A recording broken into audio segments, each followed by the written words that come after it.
Hello, students. Topic for today's lecture is reasoned decision.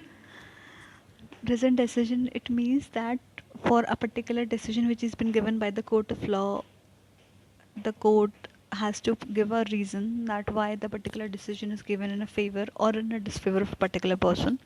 Every court must give reasons for its decisions.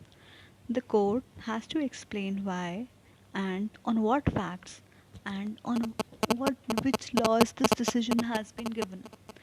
This requirement refers to both the final judgment and the various decisions during the proceedings. It is a guarantee that the court's decision has not been taken arbitrarily and that the parties have been heard in the decision making process. The length and the detail of the court's reasoning depends upon number 1, the type of decision it is, number 2, the how important it is in the trial, number 3, the kind of issues which are discussed in it. Let's take an example. A final judgment ordering the payment of damages to the other party must contain sufficient reasoning. However, a decision to extend procedural time limits can be much less detailed. Sufficient reasoning. A decision cannot contain sufficient reasoning even if the court does not agree with your position.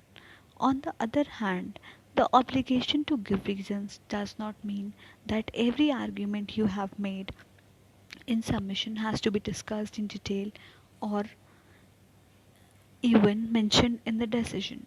However, if an argument which you have raised could be decisive to the outcome of the case, the court must consider this in its decision. So, what is the scope of reasoned decision?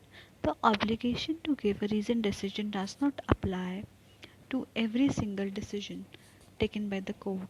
However, it applies to all the judgments and the decisions that affects your human rights. When the court takes a simple decision based on a point of law, the judge is not required to provide detailed reasoning. Let's take an example.